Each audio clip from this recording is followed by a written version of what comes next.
Hello and welcome to my video, everything you ever wanted to know about the Blackmagic Cinema Camera and the Pocket Cinema Camera. I'm going to talk a bit about both of them today. There's a lot of people that ask me about the camera and what I think about it. And I think that for the price is a very, very good camera. One of the questions that I've been asked the most is, how's the battery? Do I think the battery is so bad as people say? From my standpoint, the battery is actually a benefit. And I think it's about, where you come from. If you come from the DSLRs, then you're used to, having a battery inside the body and swapping the battery. From that standpoint, you control that on the Blackmagic, so it might be an issue. But if you're coming from the cinema industry or even the TV industry, then you're used to external batteries, either V-locks or packs. If you use a V-lock on your Blackmagic Cinema Camera, that battery will not only power the camera, but it will charge the internal battery. That means you will suddenly have a hot swappable battery mount. Why? Because when your V-lock runs out of power, the camera automatically will switch to the internal battery seamlessly, allowing you to shoot and continue shooting without worrying about battery. The other thing people ask me is about the mount. What do I think the EF mount is right for the camera? Well, I would have preferred an active micro four thirds mount, to be quite honest, be closer to the sensor size. And the sensor sits between 16mm or Super 16 sensor and micro four thirds, something in the middle. So obviously having an EF mount for an EF lens is overkill, and you will have a crop factor.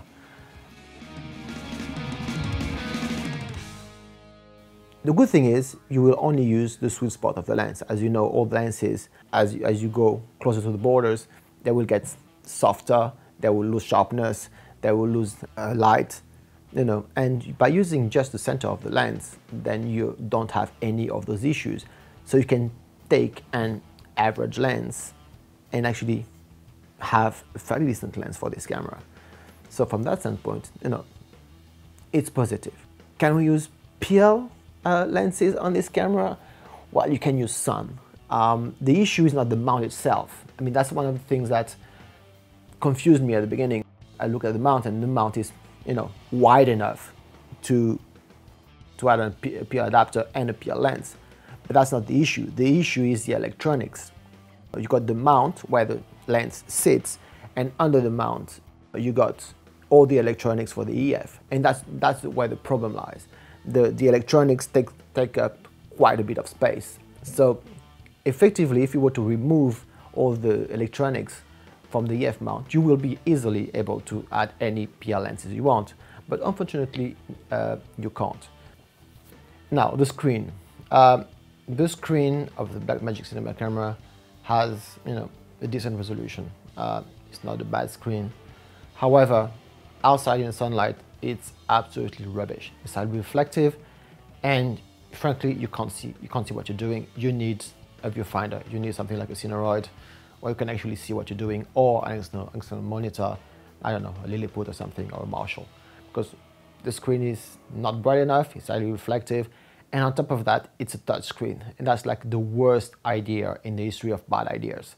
When you're framing and exposing your shot, the last thing you want to do is stick your fingers inside the screen. On top of that, it vibrates the camera. That leads me to something else, which is the menu. And obviously, if you want to change anything on that camera, you need to go inside the menu. And two bad things about that. First, it's touchscreen, so you have to go inside the screen and start touching everywhere, which is a nightmare. And on top of that, you lose your image. So that's it, you lose your image. Either you have an external monitor, or you lose completely your image and you don't know what you're doing. So if you have to change something while you're shooting, yeah, gets tricky, because for a couple of seconds, you have no idea what you're pointing at. If you're on sticks and you're looking at, talking heads, it's fairly safe. You will, however, depending on the sticks, vibrate your camera, which is bad. But if you're handheld, yeah, that's it. You're done for, because there is no way you can actually keep on watching what you're doing and correcting what you need to correct. I mean, the only thing you can correct is, the exposure. If you want to change anything else, shutter speed, if you want to change the sensitivity of the camera, that's it, you're done. Talking about the screen, there are good things about the screen. I mean, you got focus assist, which is quite good. That will help you, get the shots you need. And if you double click on the screen, you will get a zoom inside your image to do critical focus. And you can do that while you're recording, which is good. So that's positive. So at least you have, you're able to work, And if you have an external monitor or viewfinder, then suddenly, that's not an issue because you can use the screen as, a menu screen and do everything you need and get all your references from the external monitor or the viewfinder. So that will solve the issues. However, they're quite expensive because it is a camera that doesn't have HDMI, has an SDI out, which is great because the quality is awesome. However, all the accessories for SDIs are 2 to 3 times more expensive than the accessories for HDMI, so it will get expensive. Now, two things: this camera really does have more array issues, which is you can work with it, and it does have rolling shutter. Now, with the rolling shutter, what I found interesting is you do have an option on the camera that lets you vary the shutter angle, and what I found is the lower the angle, the more pronounced the rolling shutter is. If you shoot at 360 degrees, you have much more motion blur on the image, but the rolling shutter effect is a lot less pronounced. If you lower your angle, say to 45 degrees, you will have a lot more perceivable rolling shutter effect, which is interesting. So that's something to think about, especially because this camera is very sensitive, and if you're shooting outside, you will need ND filters. Talking about ND filters, I think one of the most important things you need to buy for this camera are NDs. I would say first thing you need to buy for your lenses, if you don't have it already, is variable ND. So you can go outside and you shoot at the f-stop you want. The issue is if you above ND 1.2, this camera has a severe IR, which is infrared issues. So the image will tend to get a bit reddish, and you will need some filters. Now let's talk about formats. Now this camera records 12-bit cinema DNG RAW, which is a great format and does give you 13 stops of latitude and the ability to go and get back the highlights and work with your lowlights. However, downside is storage. You need a massive amount of storage. To give you an idea, on a SSD like this one, which is the SSDs this camera takes, on this one, which is 480, you can fit roughly 50 minutes of RAW. 50 minutes on 480 gig. Now let's talk about ProRes. This camera records ProRes HQ422. The downside is space. I mean, to record an hour of ProRes, you will need about 70 gig worth of space. Now sound. This is going to be the master recording used for evaluation of frequency response of dialogue. This is going to be the master recording used for evaluation of frequency response of dialogue. This is going to be the master recording used for evaluation of frequency response of dialogue. Sound on the Blackmagic Cinema Camera is not great.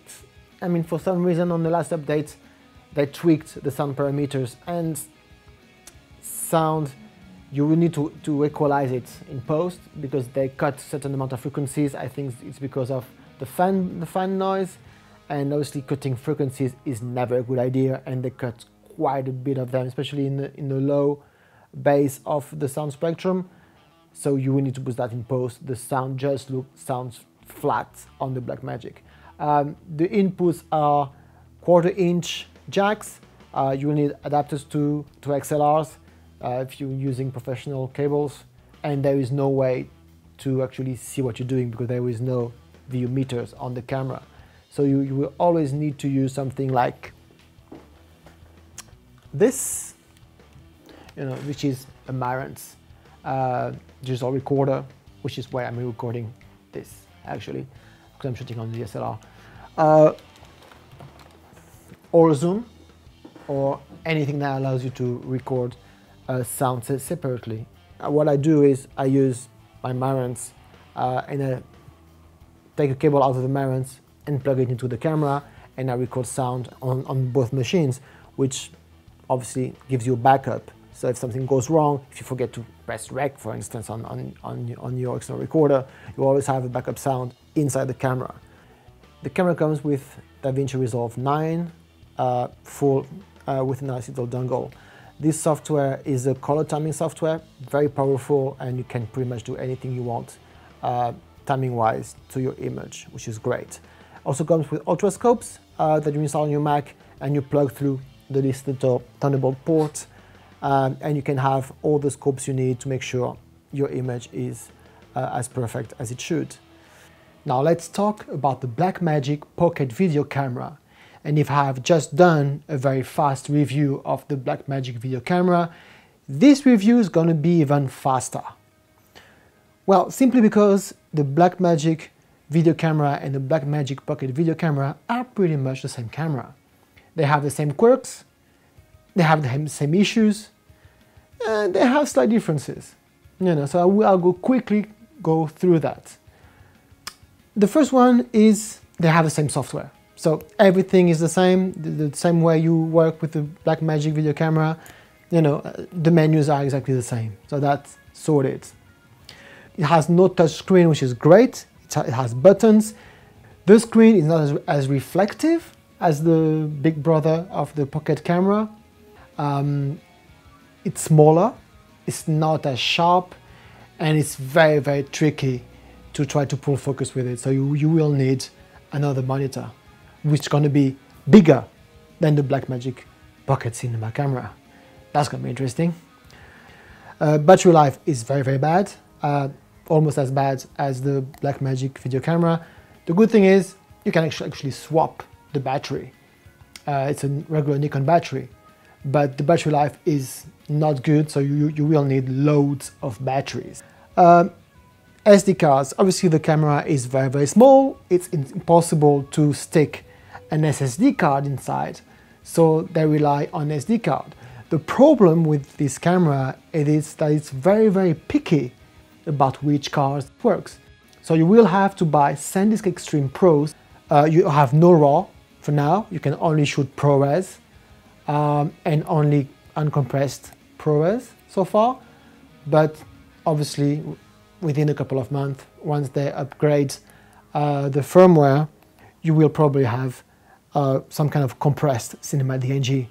Again, just like Big Brother, there's no way to tell how much time left there is on the card, so that's the same issue. No VU meters, just like Big Brother, and the sensor is smaller because it's a Super 16 sensor, so you will have a lot more depth of field. The worst part is because the camera is so small, you don't really have, big connectors. So you have small connectors. Now, I think this is pretty much everything. If you have any questions, feel free to send me a tweet or go to my Facebook page. They will probably appear here somewhere if I have time to put them. And well, thank you for watching.